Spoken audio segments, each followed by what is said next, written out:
अस्सलाम वालेकुम नाज़रीन, गुड मॉर्निंग जैन के में आपका खैर मकदम, खुश आमदीद, ढेर सारी दुआएं और लबों पे मचलती हुई एक दुआ के फ़िज़ा के मस्त झोंकों में नवीद शादमानी है। फ़िज़ा के मस्त झोंकों में नवीद शादमानी है। बाहर नौ की आमद में पयाम ज़िंदगानी है। हर लम्हे में ज़िंदगानी का एक ऐसा पैगाम होता है जो आदमी को ये दर्स देता है कि अगर आप एक नाव को देखेंगे, एक जहाज़ को देखेंगे, तो वो एक बड़े समंदर में, एक ढल में, एक झील में होता है, लेकिन तब तक उस नाव का कोई भी उसके लिए कोई ख़तरा नहीं होता जब तक वो पानी के ऊपर होती है, जब तक पानी में होती है वो। लेकिन जिस वक्त पानी उसके अंदर चला जाता है तो उसके लिए ख़तरे की सिग्नल बच जाती है। यही है कि आप दुनिया में रहिए लेकिन उनकी बुराइयों को अपने अंदर न ले आइए। बुराइयाँ हों दुनिया में लेकिन आप उन्हें ना अपनाइए, तो ज़िंदगी में कभी भी आपको डूबने का ख़तरा कभी महसूस नहीं होगा। अच्छी बात के साथ आज की शुरुआत गुड मॉर्निंग JNK में। मैं आज आपका मेज़बान जाहिद और मेरे साथ है मेरे बहुत ही प्यारे दोस्त। अस्सलाम वालेकुम जाहिद भाई, काफ़ी दिनों के बाद आपसे भी मुलाकात हो पाई। हालांकि ईद पे काफ़ी मिस किया था आपको। डबल ईद है ना आज पे। चलिए आज ईद की मुलाकात आपके साथ हो ही गई। जी नाज़रीन मोहतरम, उम्मीद करते हैं कि हमारे सभी नाज़रीन खैर आफियत से होंगे, तंदुरुस्त होंगे और हल्की फुल्की सही एक्सरसाइज ज़रूर करते होंगे। और इंसानी फितरत है कि प्रोग्राम में आते आते हर कोई, या महफिल में आते आते हर कोई यही चाहता कि तवज्जो उसकी तरफ जाए। और प्रोग्राम के आगाज़ में हमारा भी यही सिलसिला रहता है कि हम भी चाहते हैं कि जब हम प्रोग्राम में आएँ तो आपकी तवज्जो जो है वो हमें मिले। इसलिए जो सबसे ज़्यादा मुश्किल काम है प्रोग्राम में वो है प्रोग्राम की शुरुआत, ओपनिंग। और जाहिद साहब ने बहुत खूबसूरत अंदाज में प्रोग्राम की शुरुआत की। और अब जो पहली बात जो आपके साथ शेयर करेंगे वो यही है कि जब प्रोग्राम के आगाज़ में हम जैसे कि एक दुआ आपके लिए, जैसे कि जाहिद भाई अभी कह रहे थे, कि हम भी यही कहेंगे कि आज का जो दिन है आपके लिए, आपको ज़िंदगी के हर मोड़ पे आपको अच्छी सेहत मिले, ढेर सारी खुशियाँ और कामयाबियाँ मिले और आपकी ज़िंदगी का जो गुलशन है वो हमेशा महकता रहे। और नाज़रीन मोहतरम, एक बहुत ही खूबसूरत बात मुझे याद आई कि हकीम लुकमान से किसी ने पूछा कि दानाई आपने सीखी कहाँ से? तो लुकमान ने बहुत ही मुख्तसर सा जवाब दिया कि नादानों से। अब ये नुस्खा कीमिया है। कई तरह के फ़लसफ़े इस बात से आया हो जाते हैं, सामने आ जाते हैं।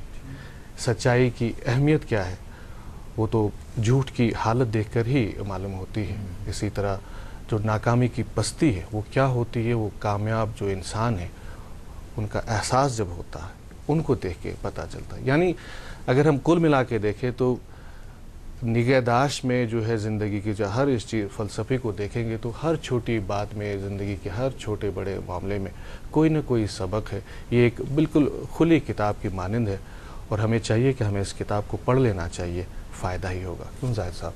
बहुत प्यारी बात है और लुकमान की ये बात तो बहुत ही खूबसूरत है और गिरह में बांधने के लायक है कि जब भी आदमी अपने सच की दुनिया में चलेगा तो उसे झूठ का मुकाबला करना ही होगा।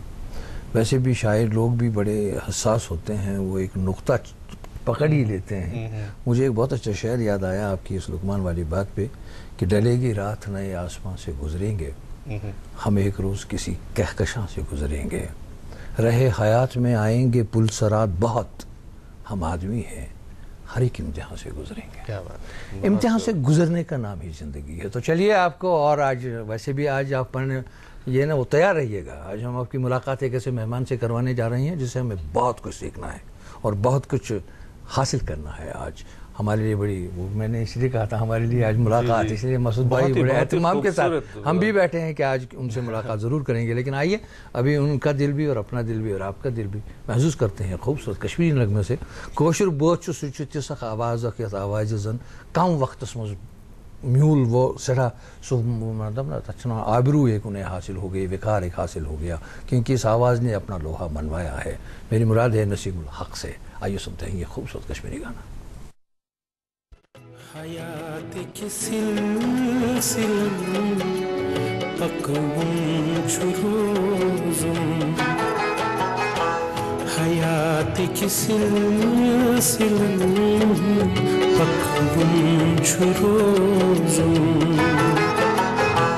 दोखंदागन गमन मतवुम शुरूजुम, हयात की सिलसिले पकवुम शुरूजुम,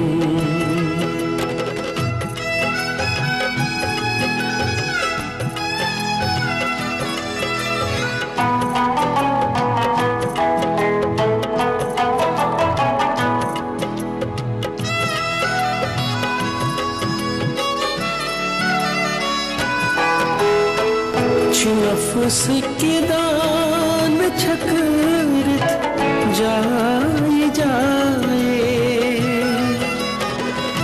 नफ्स की दान छकरत जाए जाए, बिचारस आदमस नचुन छुरोजुन, बिचारस आदमस नचुन छुरोजुन, दोखंदादन गमन मतुन छुरोजुन, हयात की सिलसिलन पकउन छुरोजुन।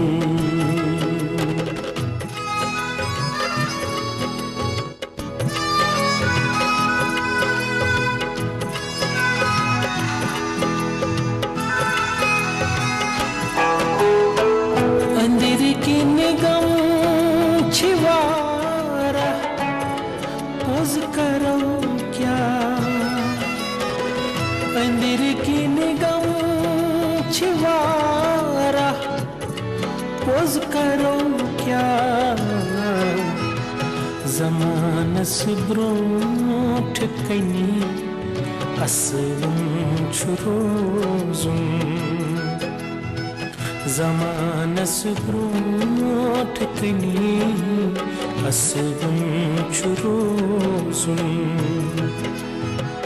दोखंदादन गमन मतुन छुरोजुन,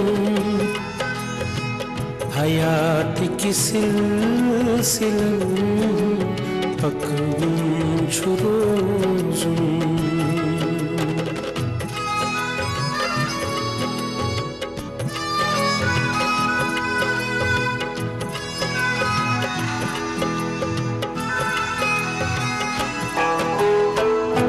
वक्तस सत लोत लोत दोख मशपोज,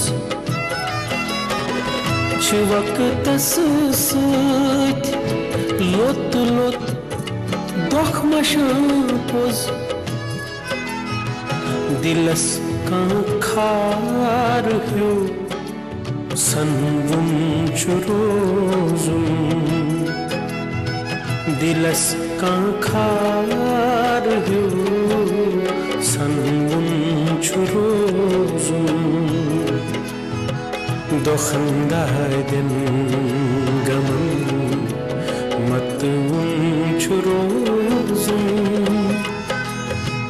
हयात की सिलसिलन पकउन छुरोजुन।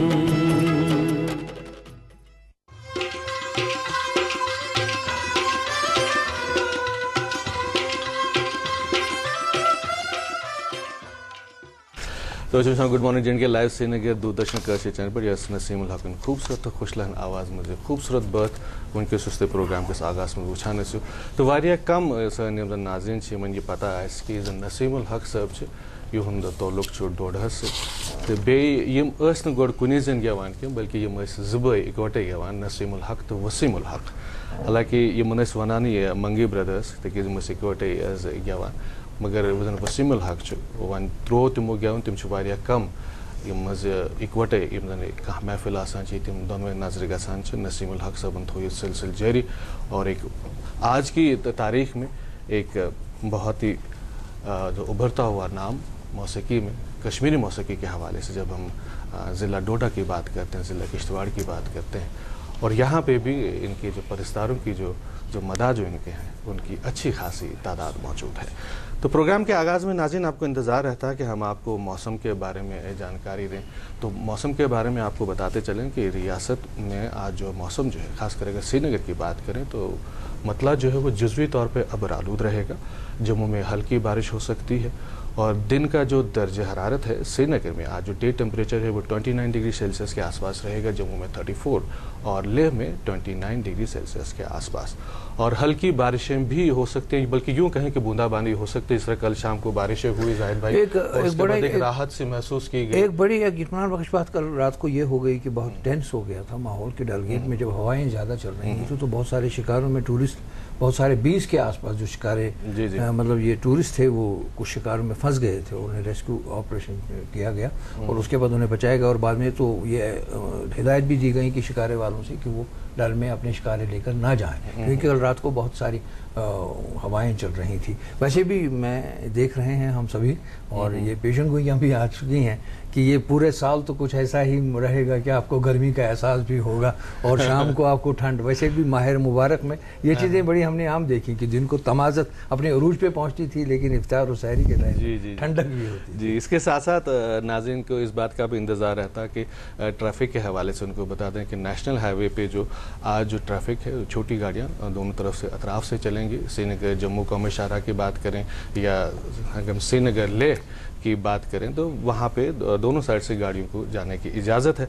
और इसके साथ साथ जो हमारी जो सालाना श्री अमरनाथ जी यात्रा है वो हसन खूबी जारी है और 6 रोज़ के दरमियान अगर देखें तो लगभग 80,000 जो श्रद्धालु ने पवित्र गुफा जाकर शिवलिंगम के दर्शन किए।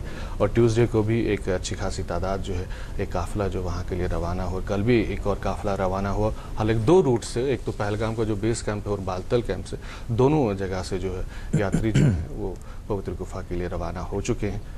और नाज़रीन मोहतरम, इसके साथ साथ एक और बात जो है कि जब भी हम श्री अमरनाथ यात्रा के हवाले से बात करते हैं, क्योंकि ये एक पहाड़ी इलाका है तो मौसम जो है वहाँ पे बिगड़ता ही रहता है, पता नहीं चलता कि कब क्या जो है जो मौसम के जो मिजाज किस तरह के होंगे। तो जनाब पूरे मौसम के बारे में या बाकी जानकारी हासिल करने के जो श्री अमरनाथ जी श्राइन बोर्ड की जो वेबसाइट है वहाँ पे विजिट करें और आपको पूरी तफसील जो है वो यात्रियों को वहाँ से हासिल हो सकती है। और ये बार बार हम कह रहे हैं कि एक ऐसा सफ़र है ये, और वैसे भी श्रद्धालु निकलते ही हैं कि कठिनाइयाँ जितनी सामने आएंगी उनको पार करने के बाद दर्शन करने हैं। और दर्शन तो कठिनाइयों के बाद जो दर्शन होते हैं तो उससे एक राहत मिलती है हर श्रद्धालु को।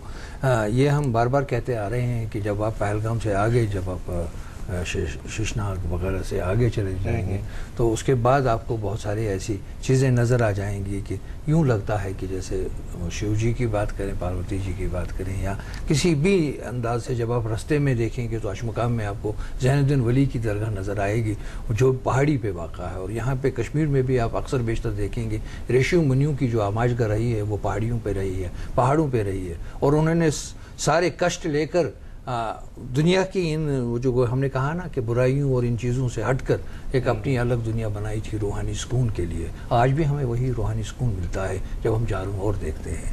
और दूसरी बात है जो कि प्रोग्राम के आगाज़ में एक बात आपने बड़ी खूबसूरत अंदाज में कही कि आज जो हमारा मौजू रहेगा, जो मेहमान हमारे साथ रहेंगे, तो एक बहुत ही ख़ास मौजू के तहत बात बिल्कुल, क्योंकि हमारी जो नई नौजवान पीढ़ी है काफ़ी उसमें दिलचस्पी दिखा रही है।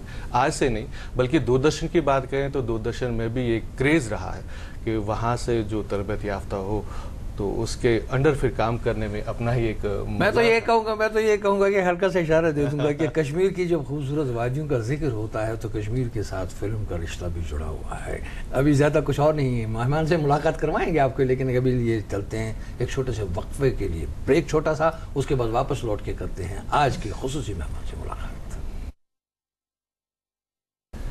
नाज़रीन खैर मकदम, आपका गुड मॉर्निंग JNK में एक बार फिर। और आप यकीनन अब इंतज़ार कर ही रहे होंगे और आपके इंतज़ार का एक लेवल जो होता है वो काफ़ी ऊपर पहुंच चुका होगा। बहरहाल हम ये बताते चलें कि जब 1960 में फ़िल्म के हवाले से फिल्म इंस्टीट्यूट ऑफ इंडिया कायम किया गया था तो उसका मकसद यही था कि फ़िल्म की जो बारीकियाँ हैं, फ़िल्म बनाने की, फ़िल्म मेकिंग की, फ़िल्म स्क्रिप्ट की, फ़िल्म एक्टिंग की, फ़िल्म डायरेक्शन की, कैमरा के हवाले से जितनी भी बारीकियाँ हैं उनकी एक बाज़ाब्ता ट्रेनिंग वहाँ से मिले। और जो बाहर निकल आए तो फिर आपने देखा होगा कि फिल्म इंस्टीट्यूट से बहुत सारे ऐसे लोग भी निकल आए जो फिल्मों में जिन्होंने अपना डंका मारा है।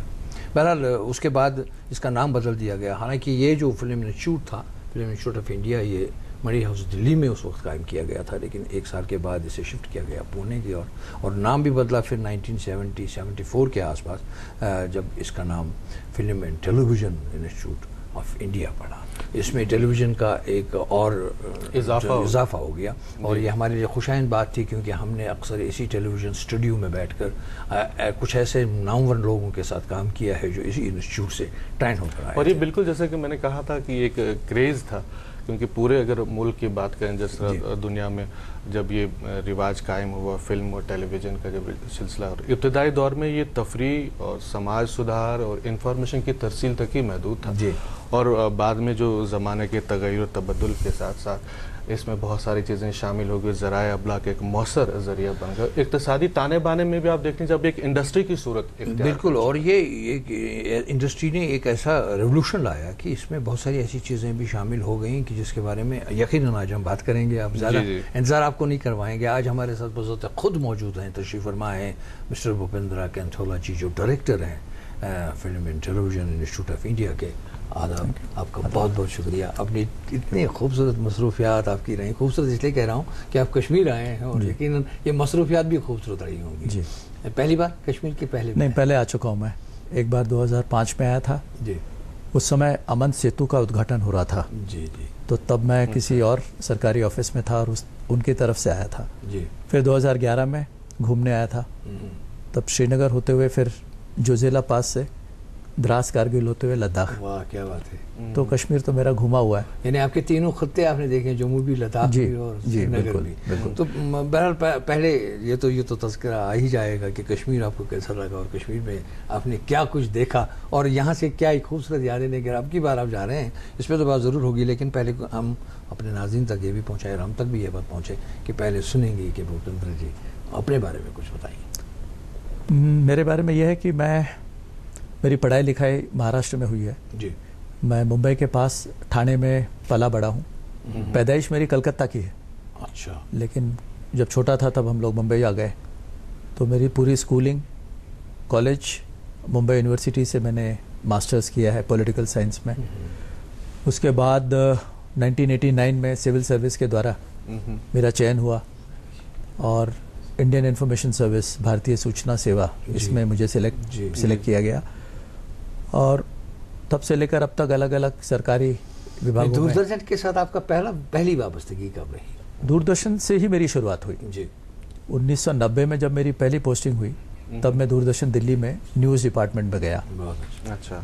और उसके बाद लगातार 13 साल तक मैं डीडी न्यूज़ में ही रहा। बहुत अच्छा।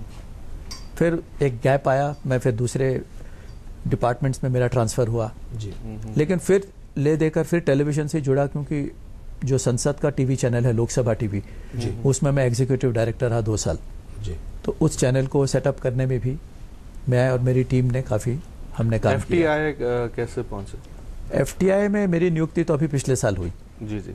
इसके लिए central government ministry of information and broadcasting, उन्होंने एक इंटरव्यू सिलेक्शन प्रोसेस रखा था, उसमें मैं भी कैंडिडेट था जी जी। और बस उसमें सेलेक्ट होने के बाद सरकार ने कहा पुणे जाओ, मैंने कहा तैयार हूँ, पहुँच गया पुणे। कैसा लगा ये मनसब? पुणे ये तो बहुत इंटरेस्टिंग असाइनमेंट है, क्योंकि पहली बार मुझे ये मौका मिला है कि किसी एकेडमिक इंस्टीट्यूशन को मैं हेड करूँ। अभी तक सारे सरकारी दफ्तर थे, पर यहाँ पर फैकल्टी है, पढ़ाने वाले हैं, पढ़ने वाले हैं और स्टाफ है जो उसे चलाते हैं, तो एक बिल्कुल नया ही अनुभव है।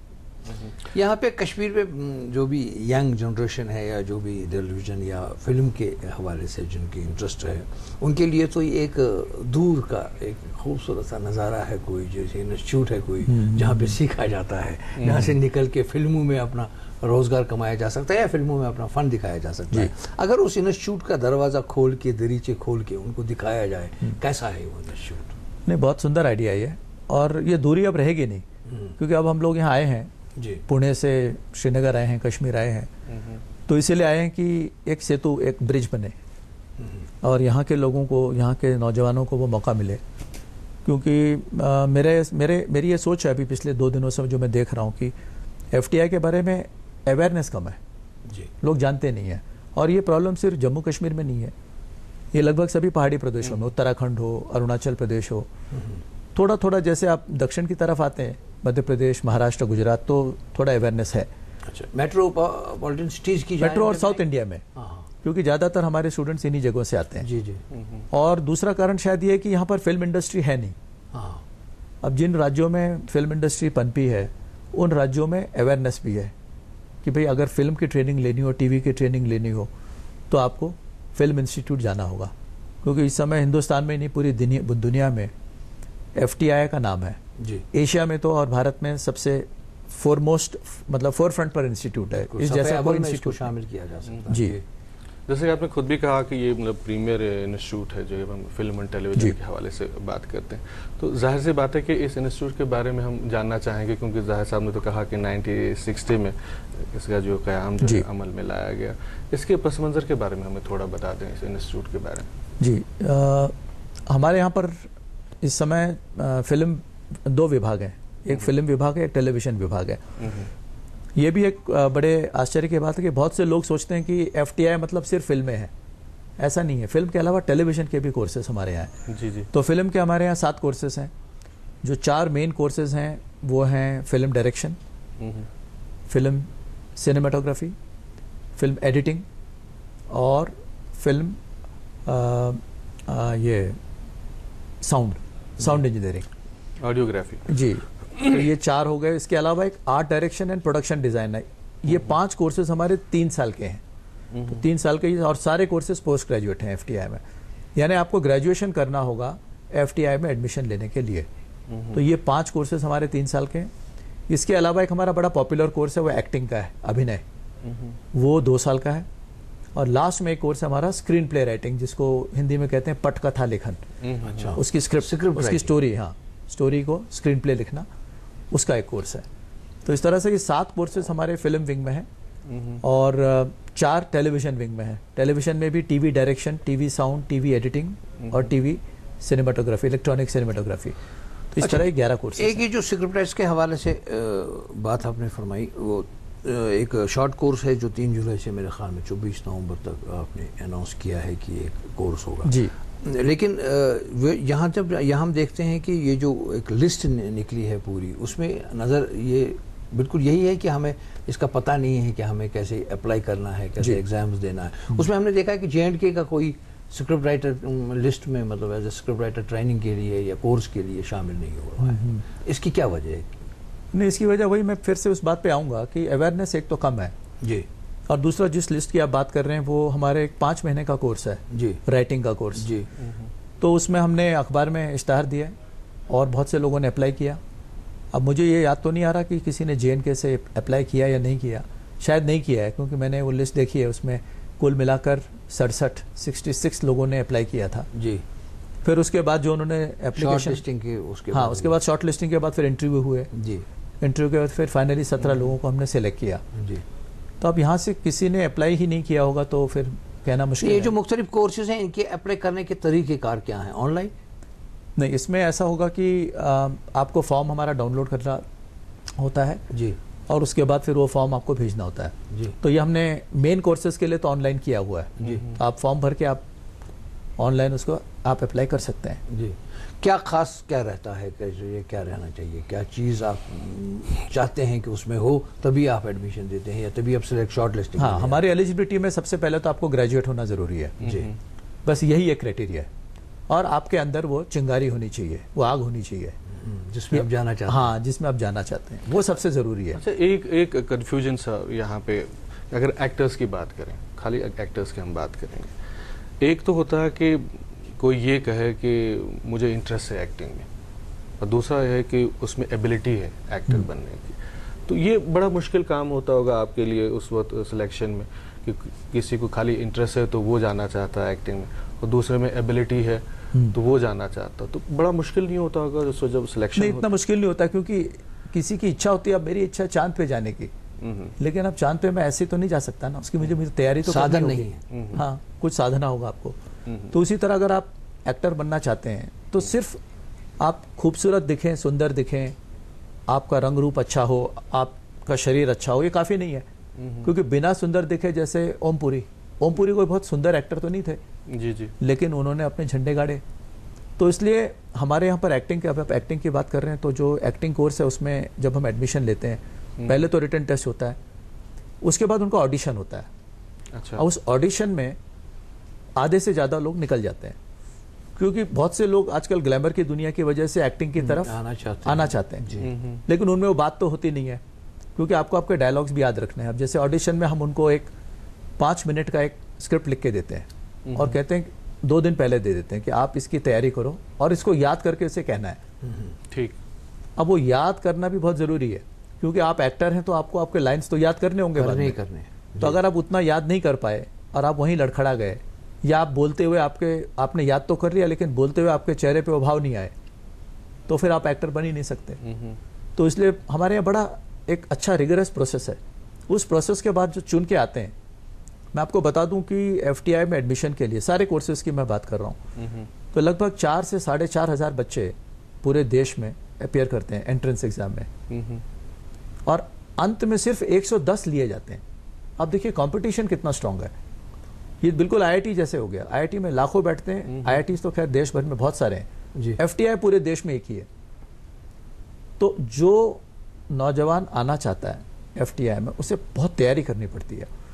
पहली बार में कोई निकल के आगे ऐसा भी नहीं होता, मैंने बहुत कम देखे हैं। आमतौर पे 2 बार 3 बार लिखते हैं एग्जाम, तब जाके समझ में आता है कि भैया क्या तैयारी करनी होगी यहाँ आने के लिए। कब फॉर्म्स निकलते हैं? हमारे फॉर्म्स तो निकल जाएंगे नवंबर में। अच्छा। नवंबर दिसंबर में आमतौर पे फॉर्म्स निकल जाते हैं, और उसके बाद फिर रिटन एग्जाम होता है, जो इस साल अप्रैल के महीने में हुआ, मार्च अप्रैल के महीने में होता है। फिर उसके बाद बाकी प्रोसेस होते हैं, एक हमारा ओरिएंटेशन होता है, इंटरव्यू होता है, तब जाके अब इस साल वो सारे हमारी प्रक्रिया अभी 3 दिन पहले ही पूरी हुई, और अभी पिछले रविवार को ही हमने अपने रिजल्ट्स अनाउंस किए वेबसाइट पे जी। इस साल के जो फिल्म के रिजल्ट्स हैं, टेलीविजन के अभी प्रोसेस चल रहा है, इस महीने के एंड तक वो भी पूरा हो जाएगा। हाँ, मैं इसी नुक्ते पर आना चाहेंगे कि एक तो ये इब्तिदा में जब ये था खाली फिल्म इंस्टीट्यूट ऑफ इंडिया कहलाता था, उसके बाद इसमें टेलीविजन जुड़ गया। टेलीविजन के लिए खास क्या चीज़ें, क्योंकि अब हम टेलीविजन स्टूडियो में ही बैठे हैं, तो क्या खास चीज़ें हैं जो इसमें स्ट्रीम में आपने रखी हुई हैं? हाँ देखिए, एक तो ये है कि टेलीविजन का जो हमारा कोर्स है वो 1 साल का कोर्स है जी। तो वो 1 साल में एक कॉम्पैक्ट कोर्स है, जिसमें आपको चाहे आप डायरेक्शन के हों या कैमरा के हों, आपको हम सब कुछ उसमें बता देते हैं। अब टीवी पॉइंट ऑफ व्यू से एक मल्टी कैमरा ऑपरेशंस होते हैं, जो कि फिल्मों में नहीं होता जी। तो हमारे जो टीवी के जो स्टूडेंट्स होंगे, उनको स्टूडियो एक्सरसाइजेस भी करने पड़ते हैं जी। कैमरास उनको हम वही लेटेस्ट कैमरा अवेलेबल कराते हैं जो फिल्म वाले यूज़ करते हैं, और अब तो एक तरह का कन्वर्जेंस हो रहा है। उन्हीं कैमरों पे अब फिल्में भी बनती हैं, उन्हीं कैमरों पे टीवी के सीरियल्स भी बन रहे हैं। एडिटिंग के मशीन्स भी अब कॉमन हो गए जी। पहले अलग होते थे, वो बड़े बड़े कैमरा होते थे और टीवी के अलग कैमरा होते थे। अब कैमरा एक जैसे हो गए, मशीन्स भी वही लगभग वही हो गए, तो एक कन्वर्जेंस हो रहा है।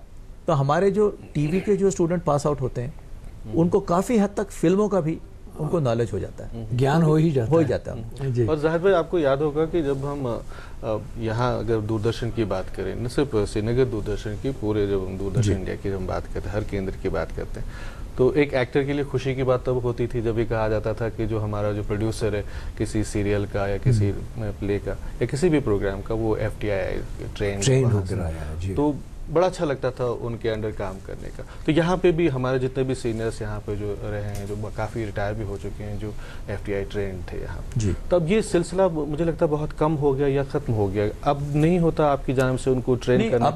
अब भी है। पहले आप सही कह रहे हैं कि पहले क्योंकि एक ही इंस्टीट्यूट था, तो उस समय FTI से निकला हुआ हर व्यक्ति बड़ा पॉपुलर हो जाता था।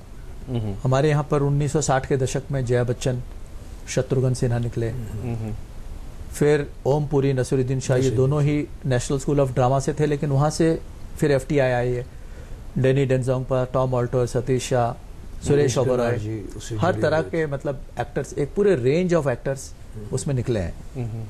तो उस समय तो था ही। फिर उसके बाद थोड़ा फोकस एक्टिंग से शायद दूसरे तरफ चला गया, तो संजय लीला भंसाली हो गए हमारे एडिटिंग के थे, या राजकुमार हिरानी हो गए, तो इस तरह से लोग आए। अभी ऑफ लेट कुछ सालों से हमारे लोग पास आउट तो हुए हैं, लेकिन शायद उस ऊंचाई को नहीं मिल पाए।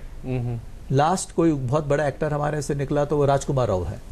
अच्छा। लेकिन कोई 20-25 साल से, क्योंकि एक्टिंग में स्ट्रगल बहुत है, आप इंस्टीट्यूट से तो निकल गए, उसके बाद में फिर आपको एक सही व्यक्ति, सही प्रोड्यूसर मिलना, सही फिल्म मिलना, ब्रेक मिलना बड़ा इम्पोर्टेंट, ब्रेक मिलना, वो बहुत। जैसे राजकुमार हिरानी साहब, हाँ, वो हमारे इसके कोर्स के हैं, हाँ, एडिटिंग के हैं, लेकिन एडिटिंग से फिर अब वो सर 1961 से लेकर आज तक फिल्म की बात करें या टेलीविजन की बात करें, टेक्निक बदली है, कहानियाँ बदली है, स्टाइल बदला है, बिल्कुल। सब कुछ बदल चुका है। इंस्टीट्यूट कितना बदला है? इंस्टीट्यूट में तो अब ज़मीन आसमान का फ़र्क आ गया है। एक तो हमारे इनटेक जो है अब ज़्यादा डाइवर्स हो गया है। मतलब अब वाकई छोटे छोटे जगहों से कैंडिडेट्स हमारे आ रहे हैं। पहले ऐसा होता था कि मेट्रो से और कुछ हद तक बंगाल और केरल से, जहाँ पर सिनेमा बहुत स्ट्रांग है, और महाराष्ट्र से, यहाँ से ज़्यादा आते थे। अब मैंने देखा कि छोटी जगहों से भी आते हैं। जैसे इस साल मैं ऑडिशंस में बैठा एक्टिंग के ऐसे देख रहा था, तो मैंने देखा कि मध्य प्रदेश में एक छोटी सी जगह है सागर डिस्ट्रिक्ट, वहाँ से एक अपने आंखों में एम्बिशन लेकर एक नौजवान आया हुआ। जी जी। तो मुझे बड़ी हैरानी हुई। मैंने पूछा आपने कैसे? बोला नहीं, मैं तो अपने गांव में थिएटर करता था, और फिर मुझे किसी ने बताया कि भाई अगर तुमने एक्टिंग ही करनी है ना तो FTI आ जाओ, क्योंकि उस जैसी कोई जगह नहीं है। तो मैंने रिटन एग्ज़ाम लिखा और मैंने हिंदी में इम्तहान लिखा और मैं पास हो गया। तो अब मैं सेकंड स्टेज पे पहुंचा हूँ, और सब ठीक रहा तो मैं थर्ड स्टेज में पहुंचूंगा। तो एक तो ये डाइवर्स हो गया ज़्यादा, कि अब छोटे छोटे जगहों से आ रहे हैं।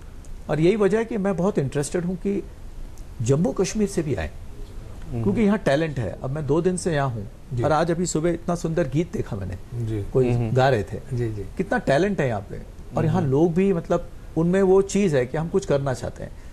अब कल मैं यहाँ श्रीनगर में बहुत से नौजवानों से मिला, SP कॉलेज में गया था, फिर जहाँ हमारा ये फेस्टिवल हुआ था वहाँ भी मैं, तो मेरे पास बहुत लड़के लड़कियाँ आए, और उन्होंने कहा कि हमें कुछ पता नहीं है कि कैसे अप्लाई करते हैं, तैयारी कैसे करते हैं, तो इसके लिए क्या कर सकते हैं।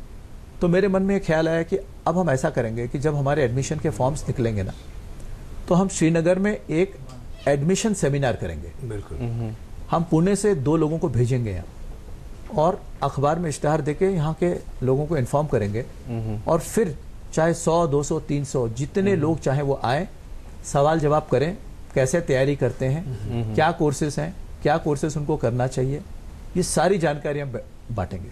तो उससे मुझे लग रहा है कि अगले साल से हमें जम्मू कश्मीर के लोगों को, खासकर कश्मीर घाटी, क्योंकि जम्मू में तो हमारा एक एग्जामिनेशन सेंटर हर साल होता है। अच्छा। जम्मू कश्मीर में एंट्रेंस एग्जाम के लिए हमारा एक सेंटर है, वो जम्मू है। पर अब मेरा ये विचार है कि एक सेंटर हम अगले साल श्रीनगर में भी करेंगे। तो यहाँ के नौजवानों के लिए एक एकेडमिक सेमिनार भी करेंगे, एडमिशन सेमिनार यहाँ भी करेंगे, जम्मू में भी करेंगे, ताकि इस राज्य से ज्यादा लोग एटलीस्ट अप्लाई करें। जब अप्लाई करेंगे तभी तो वहां तक पहुंच पाएंगे। अभी इस समय शायद ही कोई अप्लाई करता है यहाँ से। हमारे पूरे कैंपस खुद भी आपने कहा वो एक तो वही अवेयरनेस की कमी का एक बड़ा कारण रहा। अच्छा, 2 दिन से आप यहाँ पे, जैसे आपने खुद कहा कि आपने यहाँ के टैलेंट को भी देखा, यहाँ से फिल्म और टेलीविजन के लिए जो यहाँ के जो लोग काम कर रहे हैं वो भी आप देख रहे हैं। तो ओवरऑल क्या राय बनी है आपको यहाँ के जो फिल्म मेकर्स है, यहाँ से जो टेलीविजन से या फिल्म से जुड़े हुए? अगर देखा जाए टेलीविजन के छोटे स्क्रीन से फिल्म के बड़े स्क्रीन तक, जो भी आपने कश्मीर का टैलेंट देखा जी, कहाँ है? देखिए, आप एक आपको छोटा सा उदाहरण दूं। मैं परसों गया था सेंट्रल यूनिवर्सिटी ऑफ कश्मीर जी। तो उनके कन्वर्जेंट जर्नलिज्म डिपार्टमेंट में उनके हेड ऑफ द डिपार्टमेंट से हमारी मीटिंग हो रही थी। फिर उन्होंने कहा आइए हम आपको अपने फैसिलिटीज़ दिखाते हैं जी। तो मैं वहाँ गया तो वहाँ पर एक लड़की बैठी हुई थी जो एडिट कर रही थी कोई चीज़। तो हमने उसकी एडिटिंग देखी। अब वो जो एडिट कर रही थी, जो विजुअल्स थे, वो देख के मुझे हैरानी हुई। इतना अच्छा कैमरा का काम था उसमें। मतलब उस तरह का काम हम पुणे इंस्टीट्यूट में देखते हैं जी। तो मेरे साथ जो हमारे एक प्रोफेसर आए हुए हैं, मिलिंद दामले, वो भी पुणे से आए हैं। हम दोनों आपस में यही बात कर रहे थे कि ये कितना गजब का शॉट लिया है। उसमें डल झील का ही शॉट था, उसमें शिकारे दिख रहे थे, लेकिन शॉट में डेप्थ था। और वो डेप्थ और जो क्लैरिटी थी, जिस तरह का वो फ्रेम कंपोज किया था, वो यहीं के किसी सेंट्रल यूनिवर्सिटी कश्मीर के किसी स्टूडेंट का था जी। अब वो स्टूडेंट को यदि मौका मिले कि वो और पुणे निखरने इंस्टीट्यूट का आए जी जी, तो मेरे ख्याल से एक दुनिया का बेहतरीन कैमरामैन तैयार हो जाएगा। वाह। वो एक चीज मैं आज तक अपने साथ लाया हूं, और यही मैं पुणे लेके जाऊंगा और मैं बताऊंगा कि भैया वो जिसने वो शॉट लिया वो कौन स्टूडेंट था वो। तो ये टैलेंट जो है ना, एक जगह जाकर अगर मुझे एक जगह में एक टैलेंट दिख जाए तो फिर आप समझ लीजिए कि कश्मीर में कितना टैलेंट होगा। सही बात। मौका तो मिले पहले, अगर हम उनको मौका ही नहीं देंगे तो आगे कैसे बढ़ेंगे वो।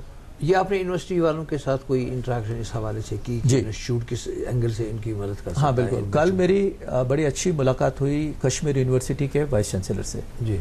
अंद्राबी साहब से जी। और FTI का परिचय तो देश में सबके पास है, तो उन्होंने तो खैर सुन ही रखा था, जी।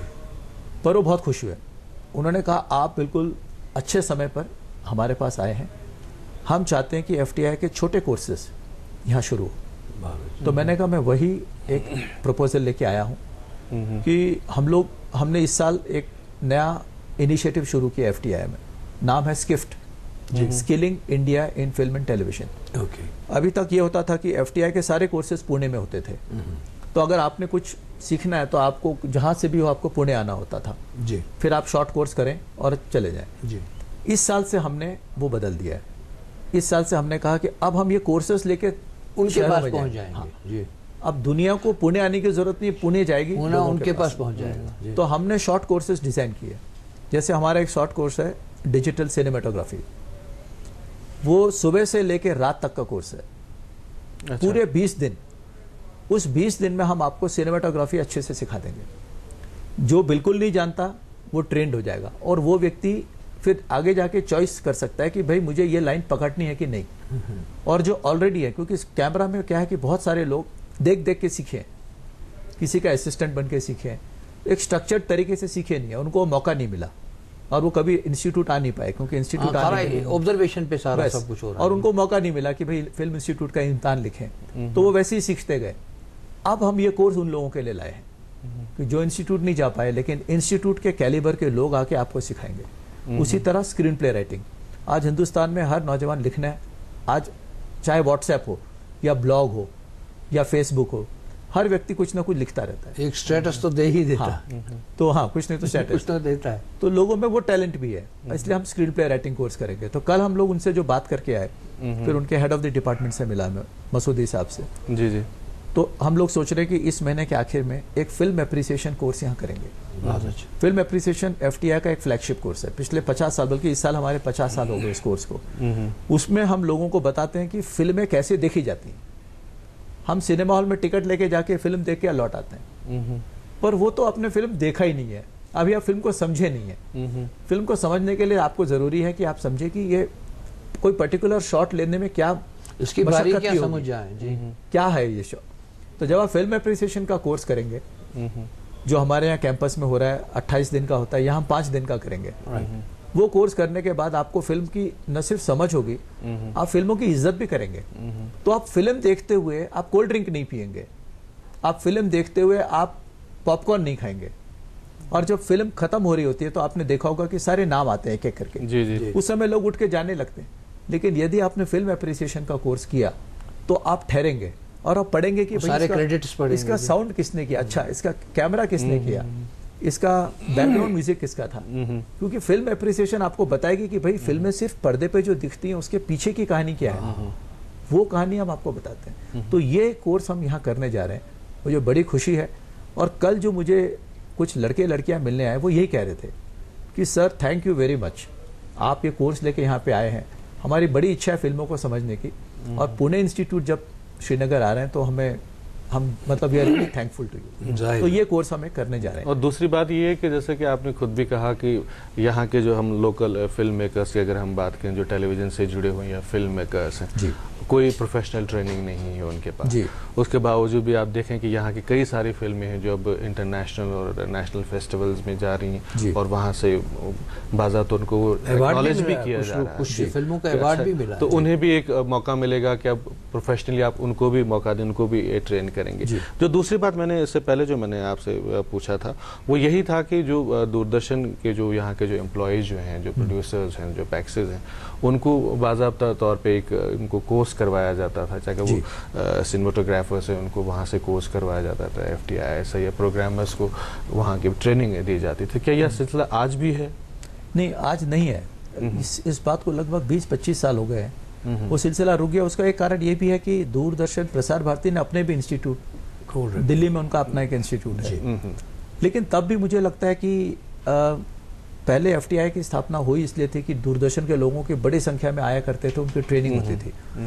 आज भी मुझे ऐसा लगता है कि एटलीस्ट एक एडवांस लेवल की training, basic training Delhi institute में हो सकती है, लेकिन एक एडवांस लेवल की ट्रेनिंग के लिए वो पुणे आ सकते हैं। पर इसका फैसला तो दूरदर्शन के आला अफसरों को करना है। बिल्कुल सही बात है। उनको लेकिन इसका एक इम्पोर्टेंट बात जो मसूद भाई ने भी जिस तरफ इशारा किया था कि कुछ लोग तो वो हैं जो स्टूडेंट हैं जिनसे आप कल मिले हैं, और कुछ लोग वो हैं जो अपने आप तो प्रोफेशनली इस फील्ड में आ चुके हैं।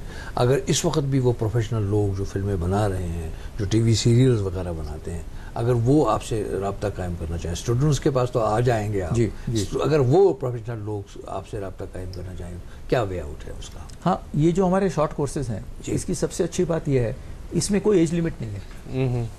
मतलब कोई 60 साल का व्यक्ति भी यदि चाहे, उसमें ये इच्छा है कि मैं अब इस उम्र में आके अब मैं रिटायर हो गया हूँ यार, मुझे मैंने पूरी जिंदगी फोटोग्राफी की, अब मैं थोड़ा वीडियो समझना चाहता हूँ, उसके लिए भी ये कोर्स है जी। तो यहाँ उम्र की कोई बंदिश नहीं है और एजुकेशनल क्वालिफिकेशन की कोई क्वालिफिकेशन, बस आपको अगर आप 12वीं पास आप हो, और अगर एक्सेप्शनल केसेस 10+2, हाँ 10+2, अगर वो भी नहीं है तो भी, अगर बस आपके अंदर वो आग होनी चाहिए, बस वो चिंगारी वो होनी चाहिए। और ये शॉर्ट कोर्सेज इसीलिए हमारे जगह जगह, हमने दिल्ली में कोई शॉर्ट कोर्स किया, हमने सोचा कि 50 लोग आएंगे, 150 लोग आ गए, हमें लोगों को वापस करना पड़ा कि भाई आपके लिए हम अलग सा कोर्स करेंगे। तो इस तरह से हम लोग चाहते हैं कि ज्यादा से ज्यादा लोग जो मौका खो चुके हैं या किसी वजह से नहीं कर पाए, तो ये कोर्स उनके लिए अवेलेबल है। ये तो आपके लिए अच्छी बात है जो इस वक्त प्रोग्राम देख रहे हैं। और ये एक बहुत खूबसूरत बात जो भूपेंद्र जी ने हम फरमाई, वो ये कहा कि खूबसूरत सा शॉट हमने यूनिवर्सिटी में देखा जो डल का शॉट था, और वो उसकी याद लेकर, वो खूबसूरत मंजर लेकर हम वापस पूना जाएंगे। हम तो यही कहेंगे कि मुद्दत से भटकी छाऊँ है कोई चिनार दे, मौला मेरी ज़मीन को फिर से बहार दे, फिर चांदनी के नूर में लहराएं बस्तियाँ, डल को हसीन फिर वही कुर्बो जवार थे। यानी वही खूबसूरती पूरे मुल्क में फैले, और वो पूरे मुल्क में फैलने के साथ साथ ऐसे ही आकर्षित करे हमारे मोअज़्ज़ज़ जो भी दोस्त यहाँ तशरीफ़ लाए हैं, या जो भी अहम शख्सियात तशरीफ़ लाती हैं। बातें और होंगी, लेकिन अभी छोटा सा वक्फा लेते हैं और अपने मोअज़्ज़ज़ मेहमान से गुजारिश करते हैं कि हमारी नमकीन चाय से लुत्फ़ अंदोज़ जाए। एक छोटा सा वक्फा, फिर लौट के अपने मुअज़्ज़ज़ मेहमान से और करते हैं गुफ्तगू। खैर मकदूम नाज़रीन, आपका फिर एक बार गुड मॉर्निंग। JNK में मुलाकात आज हो रही है हमारी बहुत ही खूबसूरत भूपेंद्र कैंथोला जी से, जो डायरेक्टर हैं FTII की पुणे के, और बहुत अच्छी बातें और बहुत करीब हमें लाया है उन्होंने, अपने इंस्टीट्यूट के बिल्कुल करीब। इजाज़त हो तो पहले अखबारात की कुछ सुर्खियाँ अपने नाज़रीन तक पहुँचाते हैं। वक्त हुआ चला है ये पहला अखबार द मिरर ऑफ कश्मीर, जिसमें आप जानते हैं कि यहाँ से जो टेलीकास्ट होने वाले प्रोग्राम होते हैं उनकी ज़्यादा तफसील इसमें दर्ज होती है। इस अखबार की खुसूसियत यही कि ये बॉटम सबरेट में वी द पीपल के तहत एक खूबसूरत कॉलम लिखते हैं। आज का कॉलम है, government must launch awareness campaign for preservation of green spaces to maintain ecological balance in JNK। मेरे पास अंग्रेज़ी रोज़नामा है, इसकी सुर्खियत के जैसे कि हमारे नाज़रीन जानते कि GST के हवाले से जो खबर थी वो काफ़ी दिनों से इस पे जो बहस चल रही थी।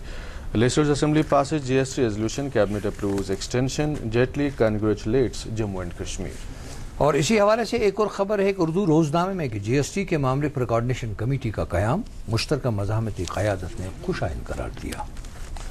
जी हाँ, उर्दू रोज़नामा मेरे पास है, तो सुर्खी है कि नायाब अखबारात की जो नुमाइश वो जारी, प्रेमनाथ बजाज की दुख्तर नुमाइश देखने आई। मारूफ कलमकार और कश्मीरी सहाफ़ी आंजहानी प्रेमनाथ बजाज की दुख्तर ने जो है इस नुमाइश के में जो शामिल हुई। तो हालांकि बहुत सारे अखबारात हैं जो पुराने जो अखबारात हैं, तवारीख है, सुनहरी तवारीख है बहुत। और एक वो जो कहते हैं ना कि हम जब भी अपनी सकाफ़त और कल्चर के बारे में बात करते हैं तो यकीनन डायरेक्टर जो हमारे साथ आज तशरीफ़ फरमा है उन्होंने भी बहुत खूबसूरत चीज़ें देखी होंगी, उस पर भी ज़रूर बात करेंगे। कश्मीर का अभी इस बार आने का क्या उनका मतलब कैसा रहा दौरा, तो लेकिन अभी इस अखबार की एक और सुर्खी लेते हैं, एक अंग्रेज़ी रोज़नामा। इसमें ये इंपॉर्टेंट खबर है कि government withdraw service taxes for Vaishno Devi Amarnath heli fare slash. जी, और अभी जैसे कि आपने माहौलियात के हवाले से जिक्र किया, तो इस अखबार में भी अंग्रेज़ी अखबार है, इसमें भी इसी हवाले से सुर्खी के एक्सपर्ट्स एक्सप्रेस कंसर्न और एनवायरनमेंट। और ये कशुर अखबार बड़ी इंपॉर्टेंट न्यूज़ है कशर ज़बान मुतल्लिक पत करो इंशाल्लाह बेही ब्रोकन कत। यह खबर कि अकेडमी मज जामिया कशर डिक्शनरी मार्कस मज कशर ज़बान हंद हवाले रियासती सरकार संजीद बिल्कुल सपदुन तह पज मोहब्बत पज थवन दूसरी ज़बानों के साथ तो बहरहाल शगफ रहे ही रहे, लेकिन अपनी मादरी ज़बान के साथ भी मोहब्बत रहे, क्योंकि कोई हमारी मादरी ज़बान रहती है तो कोई किसी के साथ हमारे भाई बरादरी का ये रिश्ता होता है। बिल्कुल, हर एक को समेटना है अपने दामन में, वो फूल समेटने हैं हर रंग के, तभी जाकर एक गुलदस्ता खूबसूरत गुलदस्ता बनता है। बिल्कुल सही। और जी। हमारे मेहमान हमारे साथ हैं अब भूपिंदर जो तोलिया साहब से हम बात कर रहे हैं, डायरेक्टर हैं FTI के, film and television institute of India, इन्हीं से हम बात कर रहे हैं आज। और एक बात है कि जब हम इस इंस्टीट्यूट की बात करते हैं तो जिसमें जो डिज़ाइन किया गया है कि जो न्यू जनरेशन के जो हमारे जो स्टोरी टेलर्स हैं, जो एक्टर्स हैं, जो टेक्नीशियंस हैं, तो आपको क्या लगता है व्हाट इज द रिस्पॉन्स अगर आज की बात करें? Do you find more vigour in new generation? हाँ, लेकिन कुछ चीज़ों की कमी भी है, जैसे डिसिप्लिन, अनुशासन। अच्छा। क्योंकि पुराने लोग जो हैं वो बहुत काम करते थे, बहुत मेहनत करते थे, समय से आना समय से जाना। आज भी जो बहुत बड़े एक्टर हैं इंडस्ट्री में, उनकी इज्जत इसलिए भी है क्योंकि वो अपने काम के प्रति एक डिसिप्लिन है। वो डिसिप्लिन नए लोगों में भी होनी चाहिए और वो उतनी देखने को नहीं मिलती है। कुछ तो इसलिए भी है कि एक तो हमारे लाइफस्टाइल पूरा चेंज हो गया इंटरनेट की वजह से। जैसे हमारा कैंपस पूरा वाईफाई कैंपस है जी, तो अब स्टूडेंट्स रात को 12, 1, 2 बजे तक अपने लैपटॉप पे फिल्में देख रहे हैं, डिस्कस कर रहे हैं। अब रात को देर से सोना, इसका मतलब है सुबह फिर देर से उठना, फिर क्लास में आते आते आप उस स्थिति में नहीं होते हैं कई बार। तो एक वो जो डिसिप्लिन होना चाहिए, उस डिसिप्लिन को हमें और बढ़ाना होगा। वो लेकिन वो सेल्फ डिसिप्लिन है, वो हम बाहर से किसी पे थोप नहीं सकते हैं जी, उसको अपने अंदर पैदा करना है जी। वो उनको अपने आप से ही उसमें उनको आना चाहिए कि ये, क्योंकि ये इंडस्ट्री का काम जो है, फिल्मों का जो काम है, चाहे कैमरा हो, कोई भी डिपार्टमेंट हो, उसमें आपको एक तो मिशन अंदर से होनी चाहिए, वो मिशनरी स्पिरिट होनी चाहिए, और दूसरा आपको अपना एक संयम, एक डिसिप्लिन होना चाहिए। तो वो ये चीज़ें जो हैं बहुत ज़रूरी है। पॉजिटिव क्या लगा आपको नई जनरेशन में? पॉजिटिव तो बहुत सारी चीज़ें, एक तो कल्पनाशील है जी, इनोवेटिव, न्यू आइडियाज़। आज FTI में जिस तरह की डिप्लोमा फिल्में बन रही हैं, वो एक्सपेरिमेंटल फिल्म है। वो वैसी फिल्में नहीं जिसमें एक हीरो हीरोइन मिल गए, आपस में प्रेम हुआ वाली कहानी या कोई कास्ट का कन्फ्लिक्ट हुआ, वो नहीं है। बिल्कुल अलग तरीके से स्टोरी टेलिंग हो रही है। कैमरा का काम हो, एडिटिंग हो, और चाहे स्टोरी है, वो स्टोरी बिल्कुल अलग तरह से लिखी जा रही है। बिल्कुल सही। तो ये आज से 25-30 साल पहले ये बातें नहीं थी। अब जो नई पीढ़ी है, क्योंकि नई पीढ़ी को एक्सपोजर ज़्यादा है, आज इंटरनेट की वजह से कोई व्यक्ति अपने कमरे में बैठे बैठे पूरी दुनिया से जुड़ गया है। ग्लोबल विलेज हो आप गया। यहाँ बैठे बैठे देख सकते हैं कि तुर्की में किस तरह की फिल्में बन रही हैं, एग्जैक्टली, या अमेरिका में सर्बिया में किस तरह की फिल्में बन रही हैं, आप यहाँ बैठ के देख सकते हैं। तो स्टूडेंट्स का एक्सपोजर बढ़ गया है। उससे जितना आप ज़्यादा पढ़ेंगे, जितना ज़्यादा देखेंगे, उतना ज़्यादा आप जानेंगे। जानने के लिए पहले देखना होता है, तो आपने देख लिया, फिर आप जानेंगे उस चीज़ को, फिर उसको कई लोग अपने इंडियन सिचुएशन में डालकर एक अलग तरह से उसकी स्टोरी बनती है। अच्छा सर, ये हम पहले इब्दा से ही बताते जा रहे हैं कि आप जो कश्मीर इस बार आए हैं, तो किस सिलसिले में तशरीफ लाए थे आप? इस बारे में भी कुछ बात करेंगे जी। कश्मीर तो जैसे मैं बता चुका हूँ, 2011 में आ चुका हूँ एक बार। अब की बार किस सिलसिले में आया? अब की बार मैं आया हूँ मेनली यही FTI के कोर्सेज के बारे में जी, क्योंकि हमने जगह जगह ये कोर्सेज शुरू किए। इस बीच हमें मालूम पड़ा कि यहाँ पर एक कश्मीर वर्ल्ड फिल्म फेस्टिवल भी हो रहा है, और उन लोगों ने हमें संपर्क किया और कहा कि अगर आप आए यहाँ के नौजवानों के लिए, अगर आप कोई संदेश लेके आए, कुछ इनको बताएं जी। क्योंकि सब जानते हैं कि पहाड़ी राज्यों में, मैं खुद पहाड़ से हूँ, मैं उत्तराखंड से हूँ, और उत्तराखंड में भी अवेयरनेस काफ़ी कम है जी। तो एक मुझे मौका मिला है आने का, और फिर जब मैं जहाज से उतरा श्रीनगर में, तो मुझे ऐसा लगा मैं अपने उत्तराखंड में उतरा, क्योंकि वैसा ही मौसम, बिल्कुल सही, वैसे ही पहाड़, वैसे ही हरियाली, सामने मनाजिर वैसे ही बिल्कुल घर जैसे। तो मुझे तो ऐसा लगा मैं घर आ गया हूँ जी। बल्कि कल मुझे कोई कह रहे थे कि आप तो दिखने में भी कश्मीरी हैं। तो मैंने कहा देखिए, मैं पहाड़ी हूँ, अगर दिखने में कश्मीरी हूँ तो ये मेरा सौभाग्य है जी। ये बड़ी अच्छी बात है कि मैं अगर यहाँ 2 दिन में ही मैं यहाँ जैसा लगने लगा हूँ, तो ये अच्छी बात है। आज इत्तेफाक की बात ये भी है कि जो हमारे पैनल पे हमारे प्रोड्यूसर साहब बैठे हैं, वो भी उत्तराखंड से ही हैं। जी अच्छा सर, ये नहीं, ये हम सुनना चाहेंगे कि फेस्टिवल जब आप गए, तो फिल्म फेस्टिवल में गए, यहाँ पे जो था, क्या एक्सपीरियंस रही आपकी, क्या लगा आपको? देखिए, फिल्म फेस्टिवल एक बहुत ही एक नया यहाँ पर एक एक नई बात है, जी। क्योंकि मुझे नहीं लगता इससे पहले कभी कोई फिल्म फेस्टिवल वैली में बहुत सालों में हुई है, तो ये एक नई दूरदर्शन चीज है। ने कुछ साल पहले किया था वो अक्स जिंदगी ऐसा कुछ नाम था। जी। अच्छा, तो लेकिन ये लेकिन प्राइवेट लेवल पे पहली बार ही बहुत हाँ ये बात हुआ हाँ है। फेस्टिवल हुआ है। तो अब इस तरह के फेस्टिवल हम दूसरे शहरों में देखते हैं, तो खैर उन शहरों में बहुत ही ज़्यादा रिस्पांस होता है। यहाँ पर रिस्पांस अच्छा था, मतलब ये देखते हुए कि कश्मीर में हो रहा है और पहली बार हो रहा है, तो रिस्पांस फिर भी अच्छा था। और कई हमें स्टूडेंट्स मिले, मैंने खुद कुछ फिल्में देखी, जी। तो मुझे लगा कि अगर हम इस तरह के फेस्टिवल्स यहाँ करेंगे हर साल, और हमारा फिल्म एप्रिसिएशन कोर्स, क्योंकि फिल्म एप्रिसिएशन कोर्स जो है ये लोगों को बताएगी कि भाई फिल्में क्या होती हैं, जी। तो वो अगर हम यहाँ शुरू करें फिल्में, सोचिए फिल्म एप्रिसिएशन साल में 2 बार 3 बार करें, और ऐसा हम करते रहें तो 3-4 साल में धीरे धीरे करके एक अवेयरनेस कश्मीर और में वर्कशॉप्स वगैरह भी। हाँ। अच्छा, बहुत एज से ए लोग व्यूअर या एज ए क्रिटिक, जब आपने ये फिल्में जो भी आपने वॉच की, क्या लगा आपको वो फिल्में देख कर? क्या देखिए फिल्में तो बहुत बढ़िया बनी है, ये तो मानना पड़ेगा। कल एक बाकरवाल पे मैं एक फिल्म देख रहा था शाम को, अच्छा। तो उसमें भी जितनी मेहनत की है फिल्म के डायरेक्टर ने, जी। और जिस तरह के शॉट्स उसमें हमने देखे, तो मुझे लगा कि मतलब बहुत अच्छी फिल्में यहाँ बनती हैं और इससे अच्छी भी बन सकती है अगर वो थोड़ा सा आपके साथ जुड़ जाए। हाँ, जुड़े तो एक प्रोफेशनल एक्सपर्टीज हम लाएंगे, बिल्कुल। और जो मतलब जिसमें ऑलरेडी समझ लीजिए कि 8 नंबर के गुण हैं, तो उसको हम 10 तक पहुंचा देंगे। सही बात। मगर 8 जो है वो यहाँ है, हाँ। तो ऐसा नहीं कि यहाँ 2 है और हम 8 लाएंगे, नहीं, यहाँ 8 है, उसमें बस 2 जोड़ने हैं, तो 8 और 2 मिलकर 10। ये अच्छा बड़ी सर, जैसे उम्मीद कि है आपने खुद भी कहा था कि जैसे अब किसी में आग है तो उसे आप मौका देंगे, किसी में एबिलिटी है कुछ करने की, लेकिन बहुत सारे ऐसे होते हैं कि उनमें एबिलिटीज हैं करने के लिए, कुछ भी कर सकते हैं, अगर आप उनसे पूछेंगे उनका ऑडिशन लेंगे, लेकिन वो एफर्ट नहीं कर पाते। हाँ। तो is there any helping hand from your scholarship वगैरह का कोई चांस होता है वहाँ? जी, देखिए अब अगर मैं यहाँ की बात करूँ तो ये आपने बहुत अच्छा सवाल किया। मैं भी चाहता हूँ कि अगर हम ये कोर्सेज यहाँ करें, अब ये कोर्स के कुछ फीस तो हम रखेंगे, क्योंकि हम पुणे से या मुंबई से लोगों को लाएंगे, जी जी जी। उनको लाने जाने का खर्चा, फिर वो यहाँ पढ़ाएंगे, कुछ दिन रहेंगे, उनका खर्चा। मैं तो आपके माध्यम से और दूरदर्शन के माध्यम से मैं तो स्टेट गवर्नमेंट से रिक्वेस्ट करूंगा कि वो इस कोर्स को थोड़ा सब्सिडाइज करें। ये अच्छी बात है कि FTI पुणे से इतने हजारों किलोमीटर जम्मू कश्मीर श्रीनगर आया, जी। स्टेट गवर्नमेंट से भी अगर हमें थोड़ा सा सपोर्ट सब्सिडाइज मिले, कुछ फंडिंग हो इन कोर्सेज के लिए, और मुझे पूरा भरोसा है कि मिलेगा। अभी तक हमने इनसे ऑफिशियली कोई बात नहीं की है, लेकिन मैं चाहता हूं कि स्टेट गवर्नमेंट भी इसमें अगर कुछ करें, तो अगर हमारा फीस सोचिए 20,000 रुपया किसी कोर्स के लिए है, स्टेट गवर्नमेंट की फंडिंग हो तो हम वो फीस को 10,000 में ला सकते हैं। बिल्कुल। तो 10 और कोई फिल्म, लेकिन एक चीज मैं आपको बताऊं कि कोई भी कोर्स मुफ्त में नहीं होना चाहिए, फिर उसकी कोई कदर नहीं होती।